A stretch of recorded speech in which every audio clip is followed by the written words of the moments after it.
Hello, and welcome to this short video which contains some advice about how to frame yourself, how to record yourself, and how to submit your speeches in Pitch Vantage. My name is Dr. Jason Stone, and I'll be leading your section of Pitch Vantage and Speech 1113 this semester. And this video has some good advice for how to light yourself, how to shoot yourself, and how to submit your recordings to receive the appropriate grade in this Speech 1113 class. Let's get started. Framing is all about camera angle, and that's why I chose the picture of the director, the auteur, trying to kind of see, well, what exactly would be included in the shot, if we were to hold it right here. And I think that that's a great thing for you to think about as a person who is going to record a speech that will be evaluated over the internet. So you want to make sure that the appropriate parts of your body are included in the frame. I have a number of different recordings, little snapshots, little screenshots that I've taken of public speakers over the last 2 or 3 years that we've used this tool. And hopefully all of those examples will help you get framed up perfect and do really well on the framing quiz. Primary thing that you need to be aware of is that your submissions should look a lot like this student. She is showing her face, she's showing her neck, she's showing her shoulders, she's showing her torso, and we can see her hands if she was to move her hands. In this video that I am doing for you right now, am not appropriately framed up. To be appropriately framed up, I would need to show you about this much of my body and be framed up in that way. Now, because my video talking head is much less the focus than these actual screenshots, let's go with what I'm showing you here, not necessarily what I'm showing you in the little video call out. This is another student who's framed up appropriately. We can see her facial expressions. We can see her hands, were she to bring them up. If she wanted to make kind of some kind of a hand gesture like that, we'd be able to digest all of that. So she is framed up appropriately, and we can hear her well because she's close enough to the camera. We don't have any weird glare angles. She is a good example of how students should be framed up for these videos. This is another example of a person who's framed up correctly. This is me in my office today. You notice that you can see pretty much everything from about my belly button up. You can see my torso, you can see my arms, where I'd use my arms to make some type of a hand gesture. You'd be able to see those. You'd be able to see if my hand gesture complemented my body movement or my kinesics or not. So we need to see a lot of you in this Pitch Vantage video in order to determine whether or not you're doing a good job speaking in public.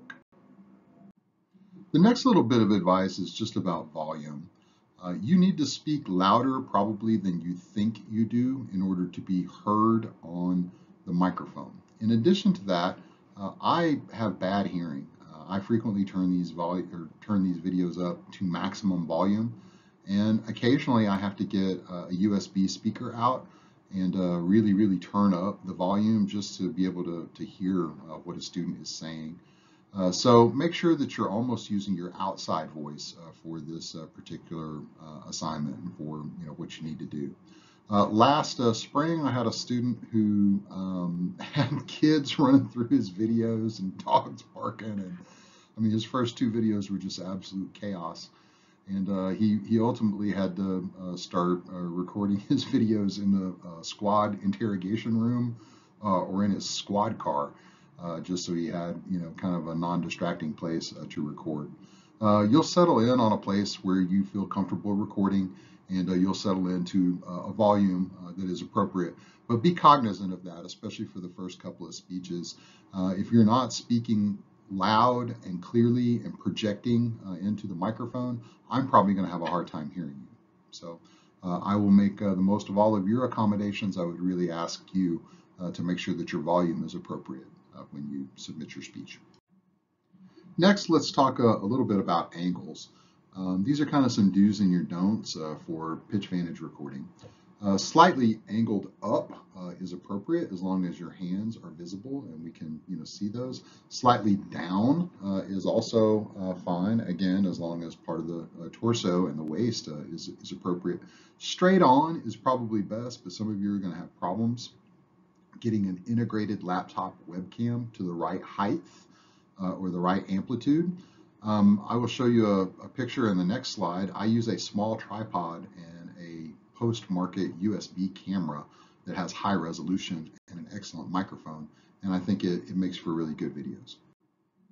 Here is my Pitch Vantage recording setup at work, and the small aftermarket tripod costs less than $20, and the Logitech USB webcam was less than $80 and is an ongoing investment in my education.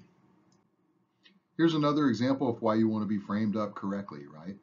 I'm doing the universal cost benefit analysis, and you see right now in the video I'm not framed up correctly, but in the actual videos that you will be submitting, if they look like this, you will be framed up correctly. So I'm doing the cost benefit analysis now and you can't see me do it.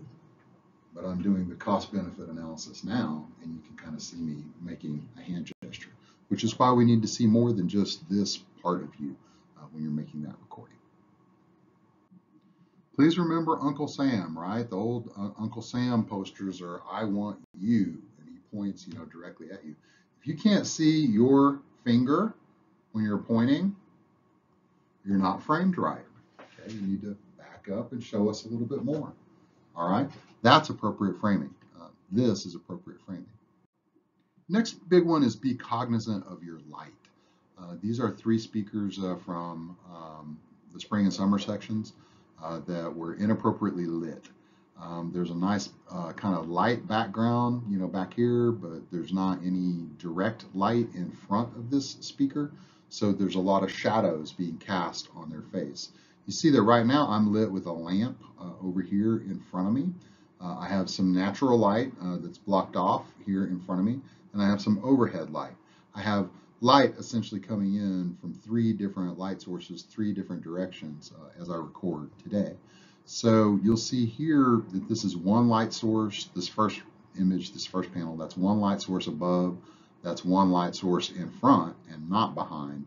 And that's one light source on the other side, kind of in front and to the side.